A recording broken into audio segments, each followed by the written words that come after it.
everyone, so in this video we will discuss about the colibacillosis.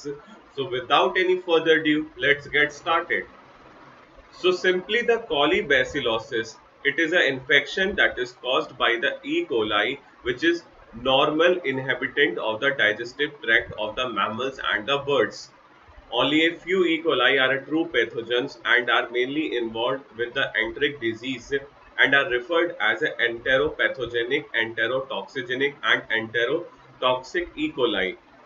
The E. coli causes edema in the pigs, septicemia in the calves, inflammation of the lower urinary tract, pyelonephritis, infected wounds, pneumonia, peritonitis, mastitis, and meningitis. In these conditions, E. coli is considered as an opportunistic pathogen rather than a primary pathogen. So देखो भाई, अब हम लोग बात करेंगे about the colibacillosis infection. So simply it is caused by the E. coli, which is the normal inhabitant of the digestive tract of the mammals and the birds. ये जो colibacillosis infection है, इसका पॉजिटिव एजेंट होता है E. coli, जो कि normally mammals और bird के डाइजेस्टिव ट्रैक्ट में प्रेजेंट होता है. ठीक है. After that, only a few E. coli are true pathogens and are mainly involved with the enteric disease and are referred as enteropathogenic, enterotoxigenic and enterotoxic E. coli. Simply कुछ ही E. coli ऐसे होते हैं जो कि true pathogens की तरह काम करते हैं. इसका मतलब क्या हुआ कि अगर वो E. coli किसी एनिमल को इन्फेक्ट करेंगे तो वहां पे कोई डिजीज कंडीशन डेवलप हो जाएगी. ठीक है. और जो भी E. coli ट्रू पैथोजेंस की तरह काम करते हैं वो किसी भी मैमल और किसी भी बर्ड के इंटेस्टाइन को टारगेट करते हैं और वहां पे एंटेरिक डिजीज को डेवलप करते हैं. इसलिए उन पैथोजेंस को, उन पैथोजेनिक ई कोलाई को हम एंटेरोपैथोजेनिक, एंटेरोटॉक्सिजेनिक और एंटेरोटॉक्सिक ई कोलाई के नाम से भी जानते हैं. ठीक है. So after that, the E. coli causes the edema disease in pigs, septicemia in calves, inflammation of lower urinary tract, pyelonephritis, infected wounds, pneumonia, peritonitis, mastitis and meningitis. देखो, अब ये जो E. coli है, पिग्स में क्या है, oedema disease को develop कर देता है. इसका मतलब क्या हुआ, बॉडी में स्वेलिंग होगी, फ्लूइड एक्यूमुलेशन होगा. काफ के केस में क्या होता है, सेप्टिसीमिया डेवलप हो जाता है, that is the systemic infection. ठीक है. साथ ही साथ वहां पे लोअर यूरिनरी ट्रैक्ट में इन्फ्लामेशन हो जाएगा, पाइलियोनेफ्राइटिस डेवलप हो जाएगी, that is the inflammation of kidney, infected wounds develop हो जाएंगे, निमोनिया डेवलप हो जाएगा, पेरिटोनाइटिस डेवलप हो जाएगा, that is the inflammation of the peritoneum layer, mastitis develop हो जाएगा, मेनिंजाइटिस डेवलप हो जाएगा, that is the inflammation of meninges in the brain. ठीक है. So after that, in these conditions, E. coli is considered as an opportunistic pathogen rather than the primary pathogen. So देखो, सबसे पहले हमें clear होना चाहिए कि प्राइमरी पैथोजन और अपॉर्चुनिस्टिक पैथोजन क्या होते हैं. सो प्राइमरी पैथोजन वो पैथोजन होते हैं जो किसी भी एनिमल को इन्फेक्ट करेंगे और वहां डायरेक्टली डिजीज कंडीशन को डेवलप कर देंगे विदाउट एनी प्री रिक्वेसाइट. ठीक है. और अपॉर्चुनिस्टिक पैथोजन वो पैथोजन होते हैं जो किसी भी एनिमल में तभी कोई भी डिजीज कंडीशन को डेवलप कर पाएंगे जब उस पर्टिकुलर एनिमल का इम्यून सिस्टम बहुत ज्यादा वीक होगा, वो एनिमल हेल्दी नहीं होगा and that particular animal is unable to fight with that particular pathogenic organism. ठीक है. तो यहाँ पे जो ई कोलाई ने पिग्स में एडिमा, काफ्स में septicaemia, pneumonia, peritonitis, mastitis etcetera की जो डिजीज कंडीशन डेवलप करी, तो यहाँ पे ई कोलाई ने अपॉर्चुनिस्टिक पैथोजन की तरह काम करा, ना कि प्राइमरी पैथोजन की तरह. ठीक है. So now moving on, we will discuss about the pathogenesis of the colibacillosis infection. So simply the wall of the E. coli consists of the lipopolysaccharide, that is endotoxin. It also secretes the molecule that depresses the phagocytosis by the neutrophils.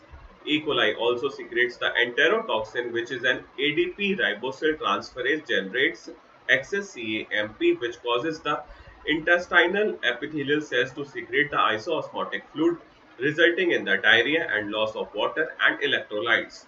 The minor protein component at the tip of the fimbriae or the pili present on the surface of the E. coli determine to which host cell the bacteria will attach, that is bacterial tropism.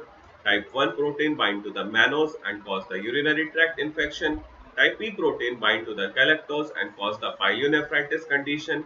Type S protein binds with the sialic acid and cause the meningitis. So देखो भाई, अब हम लोग बात करेंगे about the pathogenesis of the colibacillosis infection.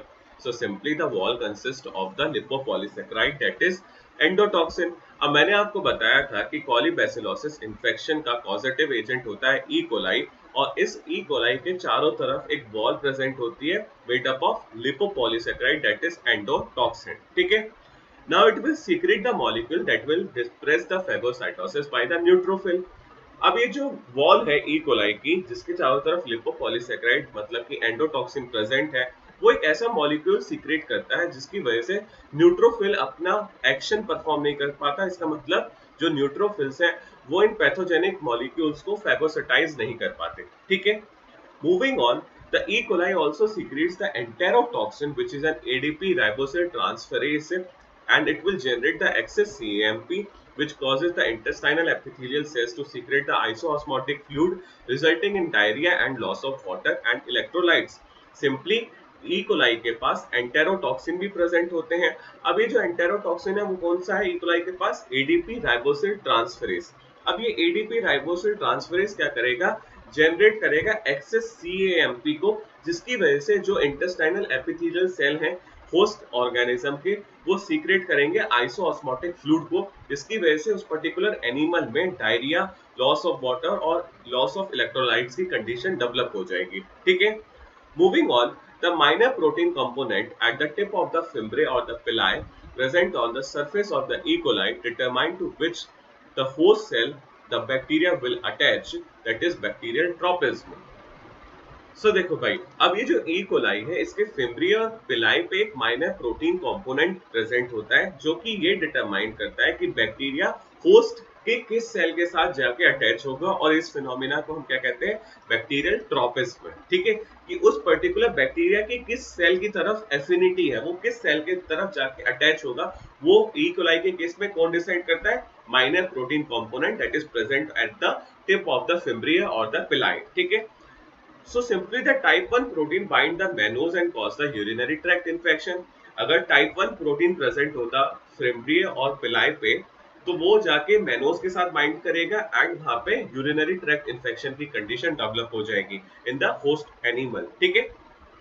After that, the type P protein bind to the galactose and cause the pyelonephritis.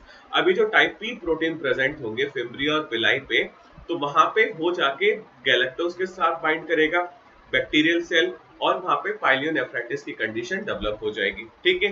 Moving on, type S protein bind with the sialic acid and cause the meningitis. अगर type S protein present होता है fimbria और पिलाई के tip पे, तो जो bacterial cells हैं वो सिएलिक एसिड के साथ जाके बाइंड करेंगे और होस्ट ऑर्गेनिज्म में मेनिंजाइटिस की कंडीशन डेवलप हो जाएगी, ठीक है।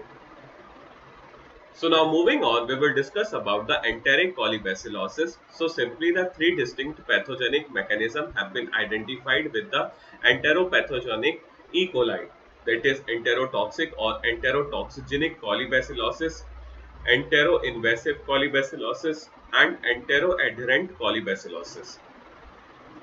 So देखो भाई, अब हम लोग बात करेंगे about the enteric colibacillosis.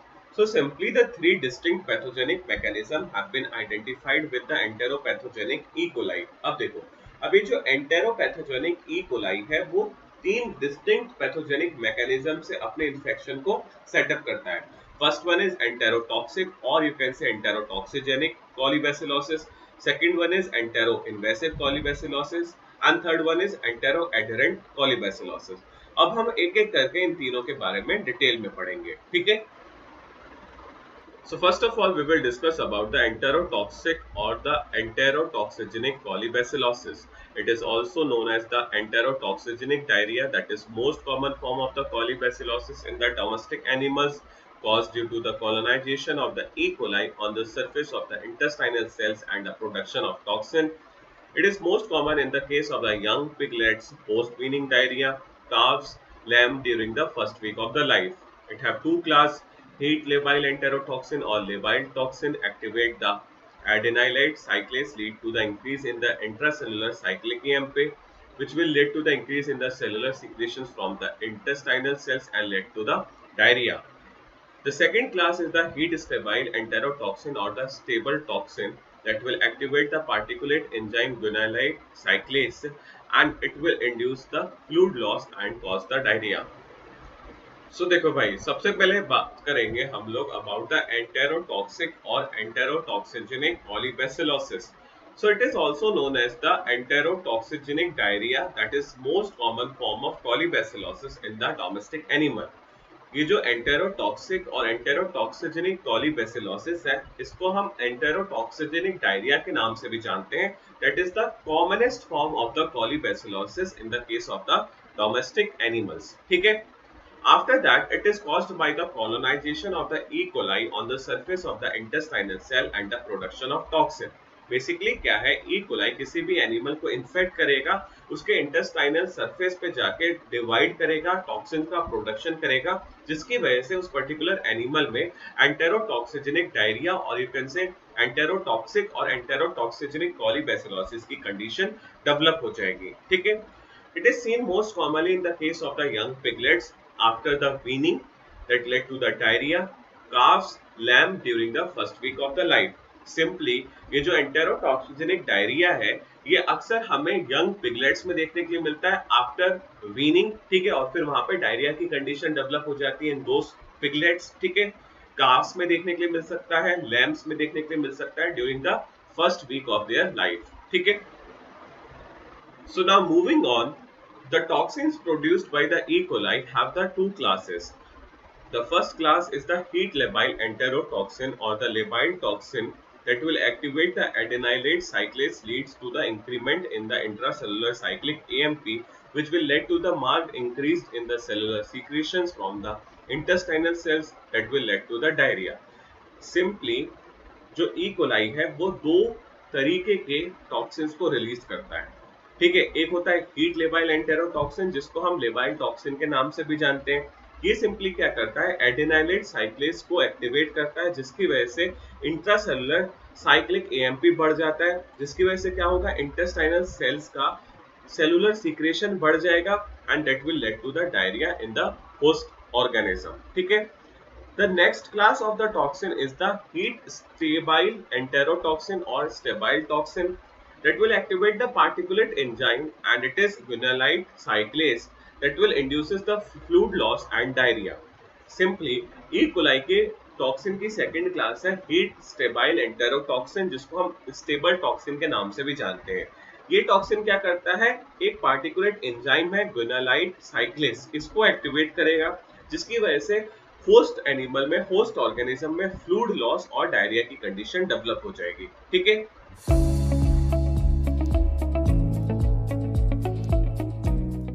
So that's all for this video. We will meet very soon in the next one.